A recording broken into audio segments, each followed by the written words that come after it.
To whom much is given, much is required. Part of that requirement is sharing. Culture is the heartbeat within our lives, and it's at the core of so many things. While we live in a time when we are starving for wisdom, I welcome you to your wisdom retreat at Culture Raises Us.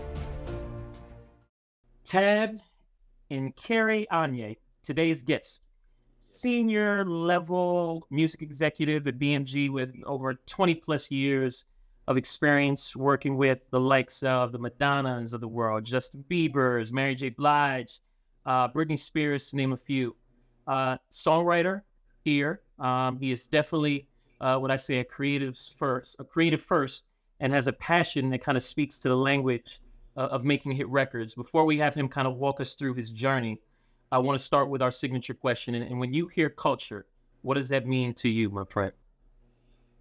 Culture is your village.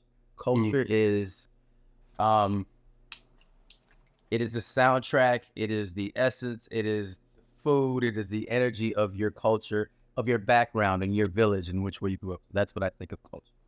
I love it. You know what? We're looking at, your background. I think it makes total sense that you're a very successful VP of A&R, given your extensive songwriting background. And it's also, I think, shows the ability to have an impact in the evolution of music culture, both inside and outside the boardroom. What kind of prompted you to make this shift from the creative side to the executive side of the business? Great question. It's funny because I think I'm at that apex in my career where I can say this. I did 12 and a half years on each side right now. So I'm entering my 25th year. Wow. So, I really woke up one day and songwriting for me wasn't a job. It was something that I loved, but in Atlanta, we approach it very similar to how they do it in Nashville. Like, we went to work every day. We went to the studio. Atlanta as Black Nashville, we went to go write songs, and we approached it from a work-like perspective. Like whenever it was on the calendar, whatever artist was coming to town, whatever schedule was on the schedule. So we went to work every day. And in life, I believe in flow and change. And I'll never forget, I was sitting in the back of the studio about 10 to 12 years in my career, 10 to 11 years in my career. And I said, I really want to become an A&R. And, I said that to myself quietly. And then I started letting some people know that those were my aspirations. And then I tell people this, to be honest with you, the real thing that pushed me over the edge was I discovered this songwriter from New Orleans, but I met him here in LA. And he gave me his demo, and I listened to this demo. I didn't listen to it right away. And I said, I'll get to it. And I left it in a car. And someone that I was seeing at the time, she said to me, she's like, man, these songs that you wrote are phenomenal. And I'm like, great, thank you. Because she was driving my car and I didn't have it. And I'm going to date myself because this was on the CD. So she was listening to the CD and she was like, oh, these songs you wrote are amazing. And, and she's like, well, why'd you write this song about running away and getting married? And I'm like, I never wrote no song about running away and getting married. I said, oh shit, that's probably that kid that I met when I was in LA. And I was like, love that. Let me go back and listen to these songs. And I've heard these songs, and these songs were fucking phenomenal. And so I heard these songs, and this kid was so prolific, so amazing. And I believe Father Time, which is still undefeated, told me, I'm a very big sports fan, so I'll make a quick sports reference. So at some point when you're playing and you're on the court and you're hooping, and here comes this young kid, and you realize, as an old man, I can't move the way I can. I can't jump the way I can. 1,000%. And this kid came in, and he crossed me up creatively. And I was like, I'm not as good as this kid. Long story short, I ended up getting a publishing gig, a consultancy, in my very first publishing gig. I said, I got to sign this kid, and this kid turned out to be Frank Ocean. So, you're joking on that's the person who motivated you. Frank Ocean retired my pen. Because so many ironies to this. I have 3 girls, and 2 of my girls have turned. I don't want to say turned me on. I was always familiar with Frank Ocean, but my true appreciation for him has built tremendously since my daughters have played him so much. So it's so funny and very interesting, really, how you talk about the impact of his sound, his talent, his creative genius, being able to influence somebody who can then influence others. Yeah. Right. About his greatness, which is exactly what happened to you, where your partner at that time, was talking to you about this amazing song that you wrote, and you then find out that wasn't mine. That wasn't me. No, that's so beautiful. And then look at the birth of Frank Ocean. Yeah, and so my very first gig was I was a consultant for the company in which I'm now senior vice president at. And I was like, hey, I got to sign this kid. I was like, I know I just got here, but I said, this kid's amazing. And so he was my very first deal I ever made, my very first signing. And I was, he and I grew together in this business. He went on to become, yes, one of the greatest artists of our generation, and the greatest songwriters, one of the greatest just creative individuals. But I saw that, and I say that, I can't say that I saw all this because, I tell people this story all the time. When we were working together, so what the first thing I did was I said, okay, I got to recoup this deal. Mm-hmm. And so, as a young executive, I'm like, okay, cool. I gave this kid and cut this kid a check, so now I got to get this money back. And I felt it incumbent to let me go pitch his records. I was like, let's go get you a record deal because you'll be an amazing artist, blah blah blah. So first thing I did is I called Scooter Brown. I said, Scooter, I got this kid named Frank Lonnie, bro. I said, I got to put some songs. You got to hear this kid. He'd be great for Justin Bieber. Frank's first cut was a song called Bigger, and it was on Justin's album. So I was pitching. So I was like, okay, cool, Frank, we're in business now. Now I'm pitching songs. You got to cut on this kid named Justin Bieber from Canada. I think he's gonna be pretty big. I love the humble nature to these individuals. I think they're gonna be pretty big. And listen, at the time where I'm hustling, I'm just I could get Scooter on the phone. That should tell you how much how early in the game was. I ended up actually, well, that going back to because actually I wrote Bieber's very first single one time. So in my songwriting days, I wrote his very first single. So I had a relationship with Scooter and had been able to place a lot of songs. And so I was like, wow, cool. I know I can get this song on this album. So I did that. And then one of the other funny story was, so I called my friend, great producer, Tricky Stewart, who was an executive at Def Jam at the time. And I said, Trick, listen, man, I signed this kid. I think I think he'll be an amazing artist. You really got to do this deal. Just take a listen to the music and hopefully you love it. And Tricky's like, all right, cool. I'm actually driving to Vegas, so I'll pop it in the CD and when I'm on my way to Vegas. And 2 months had gone by and Tricky hadn't called me back about this music. And I'm like, yo, man, when you get to listen to this kid, I'm trying to tell you, he's amazing. And Trick's like, I'll get to it. And Trick called me on his drive back from Vegas. And he's like, yo, where's this kid at? And I'm like, I said, you finally listened to it. I was like, shit, he's right here, whatever. He's like, yo, let's do a deal at Def Jam. And I said, amazing. And I was like, okay, this is finally working out. So I called Frank, got him a record deal. Tricky signed him to Def Jam. And I'll never forget, I was landing at the airport one day and I was driving and I'll never forget, there was an article. There's a big music editor here with the LA Times. And I'll never forget, he wrote an article about Frank. And I literally had the newspaper as I was landing. And this article happened and my phone just started blowing up. And I'm like, this is when he put out Nostalgia Ultra.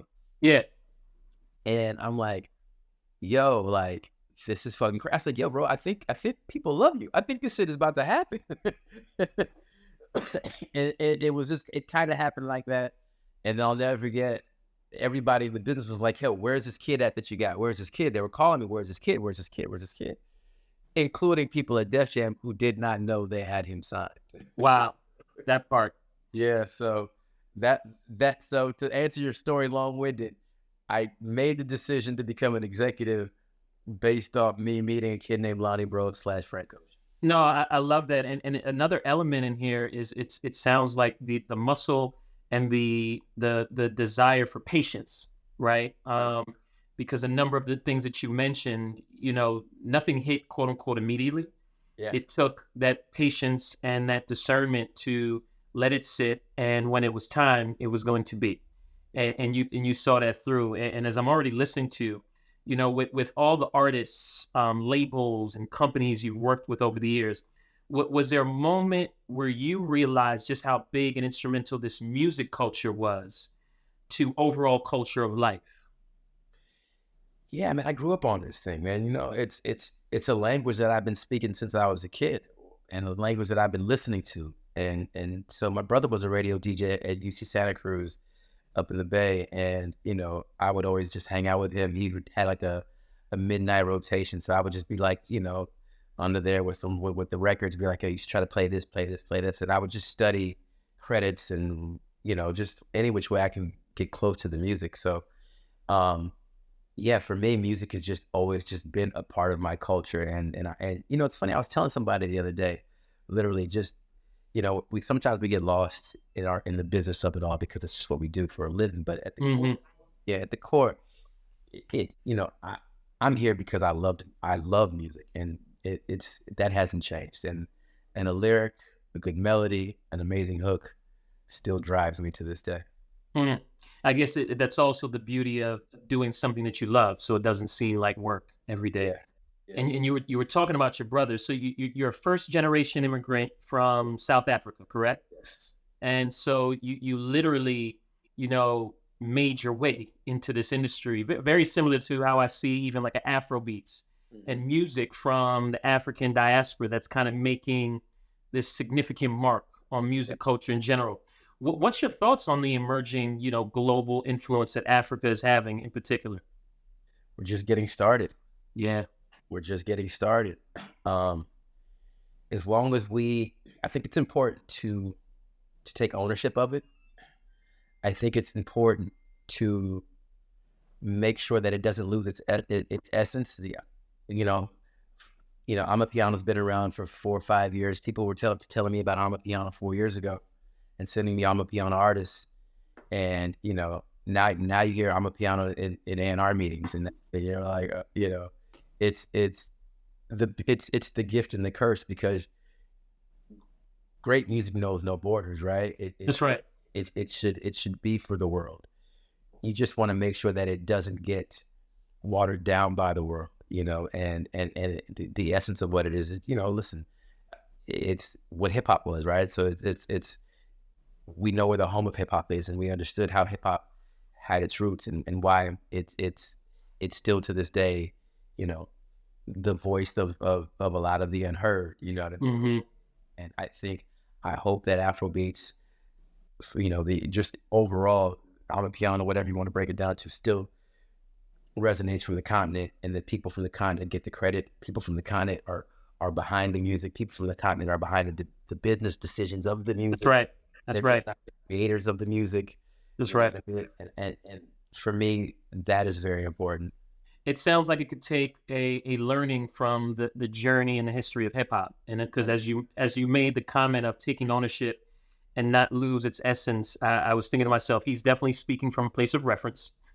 There's obviously something that's taken place that spurred this comment, and you alluded to it in hip hop. And so, I'd love to hear from you. What do you think that's going to look like, right? Because that's going to be a new discipline, a new understanding, because we have a significant learning on the evolution of hip hop, the impact of hip hop, which is an IP that we've created, but now has to certain degrees been, what you would call it, watered down, utilized, or benefited by many others who probably are not from the diaspora. How do we now, with Afrobeats, ensure, what are some of the things that you would recommend? Here are the things that we have to do. And I think you kind of alluded to a couple, but what are the things we have to do to ensure that it's not the same as? Great question. I think those, I think a footprint on the continent, from labels is necessary. Rather than us people having to travel here, I think it's important for labels and those alike to go there and to not bastardize it, and to understand what it is. You know, listen, when you get off the plane and you go to Nashville, every major label is in Nashville. They're all there, right? And Nashville's done an amazing job they put a fence around country music. If you want to be in country music, you have to go and you have to spend time in Nashville. You can't be in country music on Wilshire Boulevard, because then it's not country music. So I guess in the sense, it's very similar to what has to take place for African music, for music of the continent, for music of the origin of it. So I think that's important for labels and people and independents and all that. They have to be on the continent. Unapologetically too. Unapologetically. And do business with people on the continent. Yeah, what you just said about Nashville, I mean, made it so clear of a picture of what's needed, right? When you said Nashville put a fence around country music and nobody's coming after them for doing so, right? And it's maintaining the purity and the essence of that genre, which is such a great example of what can be applied elsewhere. Yes. And so, you know, as you talk about that, I also think about, all right, then how do you approach now diversity and inclusion in your role, ensuring that, you know, a variety of voices and perspectives are kind of respected in the artists who you work with, or represented, I should say, in the artists you work with and the music you kind of support, which is very similar, kind of an evolution to the answer that you just gave. You're saying in terms of the artists that I currently work with? Well, yeah, and just in general, in the music business, right? We talk about diversity and inclusion in a very corporate sense, right? But I think in the music sense, there's this opportunity to approach it in a very unique way to ensure that certain, you know, certain types of people or voices are represented, right? And again, Afrobeats kind of being a part of that. From an inside perspective, I'd love to get your thoughts on how you approach that when I say inside, from an A&R standpoint, right? Mm-hmm. Yeah. Listen, again, it's go to those who are making the music and speak to those who are making the music. And I think it's important to educate those about all aspects of the business, those that are making the music. Educate them and let them know how to grow a business, how to build their business, how to scale their business, in and out of the studio, in and off stage.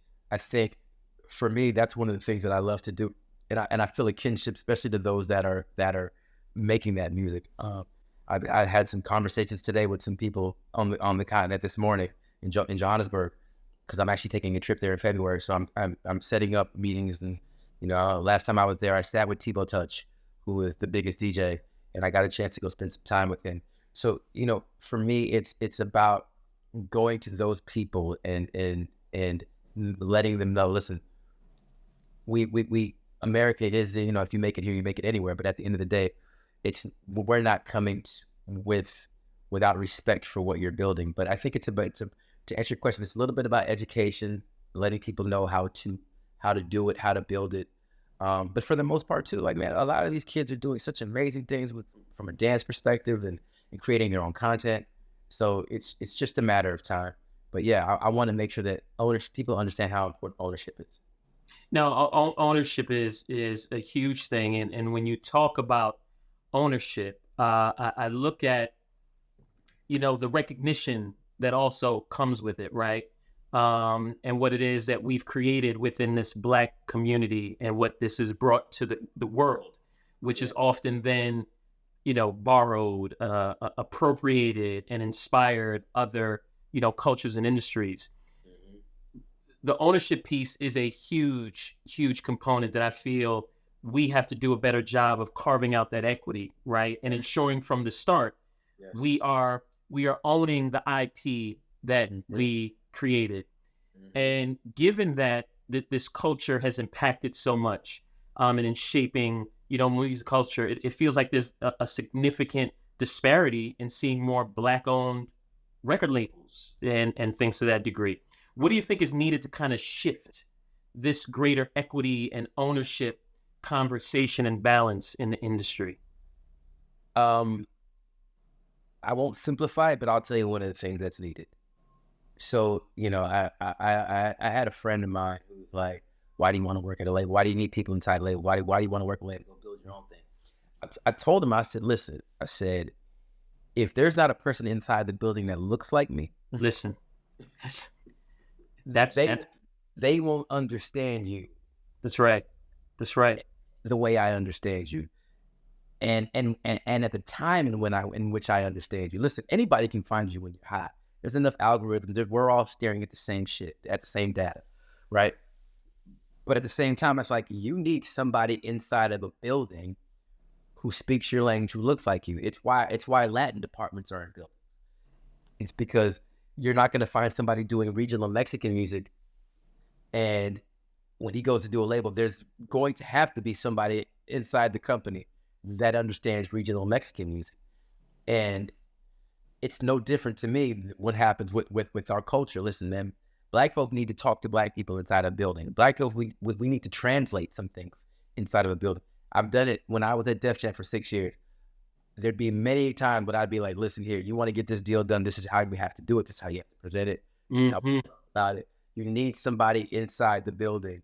Internal advocates who can translate, who can help get your vision across the board so that it makes sense to everybody so that we can get this deal across the finish line.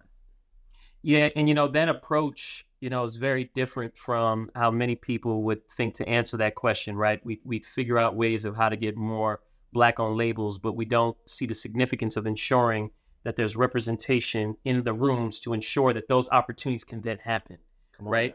Because we many of us who are inside these buildings, we're also educators, yes, right?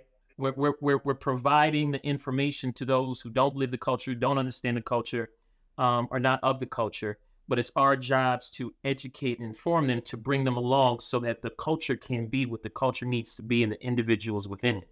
So I love the way you just answered that of, no, we still need a bunch of us inside these buildings to do this work so that those labels can happen and those things can happen. Right. Yes. So talk to me about the definition of stardom in this music industry, which I think is kind of transformed over the years tremendously. And in your opinion, what kind of defines like a music artist as a star in today's digital age? Because I think that's shifted the industry as well. Well, there's hit songs. Can't take away a hit record. And there's stars. I really don't believe that stars. What was a star? Who was a star that in the 90s would be a star today? Would not. Would be. Okay. I still believe the essence of what a star is when they walk in the room. They carry themselves differently than anybody else that's in the room. I believe that Doja Cat, who is a current star, would be a star in 1998, 1988, 2018, and 2028. So to me, when we say a star in today's industry, they're just not as many.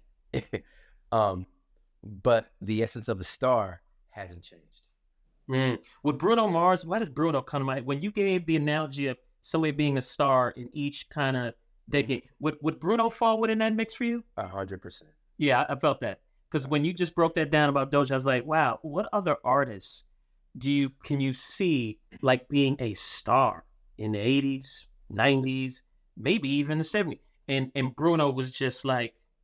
Bruno could have rocked the Grammy stage in the 90s. Easily. And killed it then as much as he could kill it today. So again, there are just not as many Brunos and Doja Cats walking around here. That's facts. I think the bar. I think you listen. I don't want to sound like the old guy at the club, but I think the bar is low. And I think, when you have a star, man, it's just when you come across one of those, they're rare. You know what I mean? And they're just hard to find. But yeah. Yeah, but you said, I don't want to sound like the old guy, but to a degree, there was an era where we saw artists or things develop, yes, mature, Yes. And I do think we're in an era now where the market and the consumers look for it to be immediate. Microwave. I call it the microwave era. We're very much in the microwave era. We got to have some put in for like 30 seconds and it needs to pop immediately. Where, we come from a time where it was the oven era, where you put something in, you let that thing marinate, operation marination. You got all the seasons kind of work together, and then it came out. It was this magical experience. Right. And I feel like that, I don't know if the appetite is there so much anymore for that type of journey and that build. God, I tend to agree with you, unfortunately. I think, not that there's any first week album sales anymore, because no one does that anymore. Exactly. But to your point, that artist development is kind of, an antiquated term these days. You know what I'm saying? And but a lot of it has to be done on your own, right? So a lot of it is, you're hustling and you're getting your songs out, you're putting your songs, you call it DistroKid, getting your songs on Spotify. You're doing all this your own. You're shooting your own content. You're finding your own way. My only thing what I wish there was more of is that there were less people trying to be like the guy next door, the artist next door, right? I believe that there was so much individualism when we were growing up. Yeah. And I think it's still out there in some artistry. It's out there, but I remember when Missy said something a while ago. She, like, when she was in her heyday writing records, she just never listened to the radio. That's right. Never to be influenced by it. Everything you got from her was authentically her, and it wasn't influenced. It wasn't, and I didn't think when she said it, it didn't come across as from a very arrogant standpoint. It just, I got it, and I took it as the creativity came from within. It flowed from within. It didn't need to come from anywhere else. And I wish that there was more of that. That purity. Yeah. Listen, man, like I tell people, we have, my phrase is that we all have our own fingerprints. We should all have our own music, right? You know what I mean? And it's like when Eminem told you what 8 Mile was, you never heard of 8 Mile before. You never wanted to go to goddamn no 8 Mile. Thanks. When what you call it told you about East 1990, Bone Thugs and Harmony told you about East 1999 in Cleveland. You never knew what that was, but they brought you. You know what I'm saying? When Motown, you never heard of no Motown Philly. But when Boys and Men told you what Motown Philly was, they and they put the bow ties on. They brought you to where they were. There was individuality, and everybody had their own individuality, and they brought their own thing, their own uniqueness to the table. And I just believe, when Drake and everybody else put Toronto on, they represented where they were from, and they brought this whole thing, and they brought it in. It pulled you to where they were, where they were from. It gave you some insight creatively, and they told their stories. I just believe that's what's still missing. And it goes back to even what Outkast did, and and what they did, and they brought you to Atlanta, and people had never been there. You know what I'm saying? So, yeah, and it's not being different for the sake of being different, because when you try to do that, then you're all gonna look the same. As crazy as that sounds, but it's the authenticity of your point of differentiation, the purity of, like you said, your fingerprint. Again, a beautiful analogy, and the reminder that literally we all have a song. Every one of us. God has gifted us. We're all just stewards of these gifts. The hope is that we all get to showcase whatever these gifts are. And some of them in the conversation that we're having in the literal sense of a song is beautiful, but we all have these songs. 100%. But I think that the beauty of the individuality of it and the authenticity of the storytelling, I think it is so rich, which is what you hit on. And I look at today's landscape and the rise of streaming platforms, right? And the way consumers are accessing and experiencing music has also changed. How has that kind of shifted to influence your approach as like an A&R to the development side of artists? Another good question. Listen, no one sends you demos anymore. You know what I mean? So it's all. They don't. It's all. Yeah, I'm streaming. It's all streaming. It's all streaming. So listen, So my approach is like, I'll take a listen to it. If it's up there, I'll listen to it. I don't always care about streams, numbers, and none of that, because I believe that if you find the right partner, somebody can elevate where you're going and help you elevate your vision.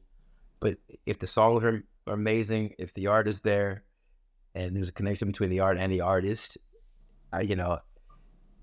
that's a beautiful day for me at an A&R. If you can find that gem and you build it. So for me, that's sort of been just still my approach. Right, because I almost feel like, because remember there was a thing of breaking a new artist or breaking new music. Is that even a thing anymore? Yeah, it is, but it doesn't happen as much. We had a debate in my office this time last year, going into 2023, and we were all sitting around and we were like, no artist broke in 2022. And and everybody would be like, no, that's not necessarily true. And then something like a Jack Harlow, but no, Jack Harlow came out in 20 whatever. And then, but literally we were saying no artist broke in the previous year. And people going back and forth. But that being said, artists come out, they don't break, and I guess we can all determine what breaking an artist is. Right, that's all relative. Hey, it's relative. I think at least if you have 2 hit songs. And you can sell some hard tickets, and there's an anticipation for your next records. I think to me that's an artist that broke. So that's the new definition for you. Yeah. If you have multiple songs that you could stick the microphone out for the crowd, and they can sing them back word for word, you got it. You get the big stage of Coachella coming in at Coachella, and you have a hard ticket, and people are excited to get, when you're finally going to hit the road. How about that? That's an artist that's broken. Who do you think has had, and this is a very loaded question, but who do you think's had the largest impact on shaping music culture? Is there an individual or individuals or a movement that you feel have been played a significant role in shifting music culture? Ooh, the business or the culture? Ooh, look at you. Okay, you know what? I want to go both so that we can then go through the differentiation of why and how you pose that. Well, Daniel Ek, the business. Who? Daniel Ek is, from a business perspective. I mean, listen, it's Spotify is changed everything. Mm. From a culture perspective,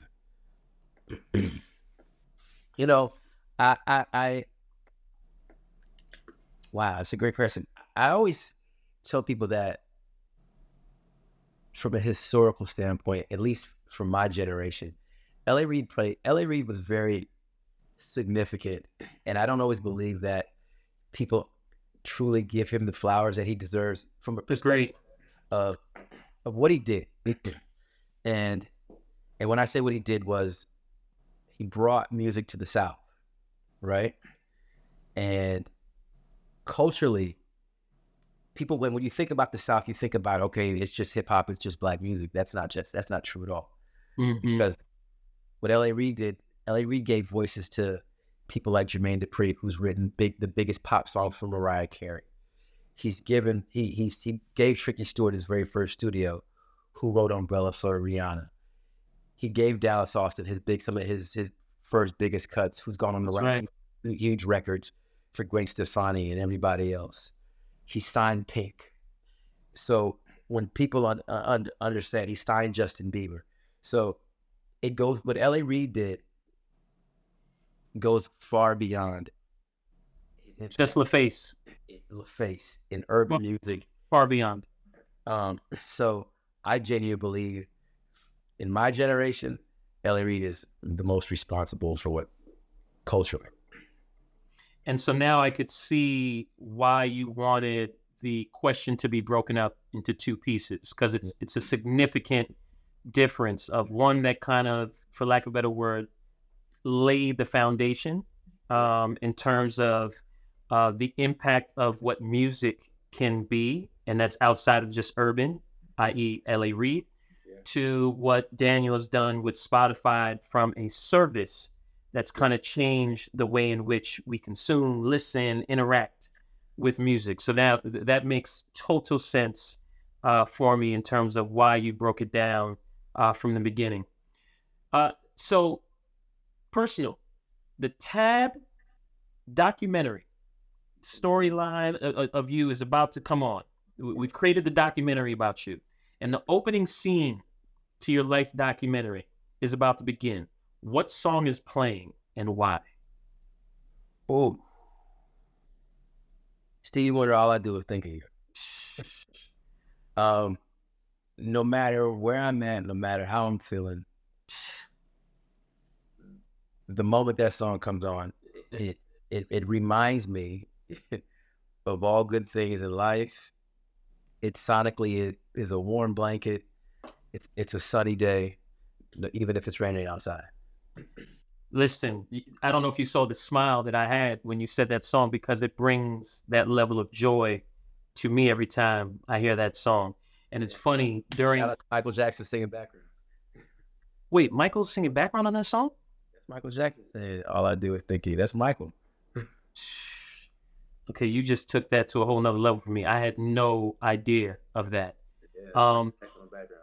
But you know, it's so funny. During COVID, I took the time to start compiling some of my favorite songs and making a playlist, because we obviously were all going through so many different things. And I found that I needed a tool or a resource that I could just go to, that I knew no matter what was happening, a smile and joy was going to come to my spirit based off of this playlist. And obviously, one of the first songs was that, for sure, hands down.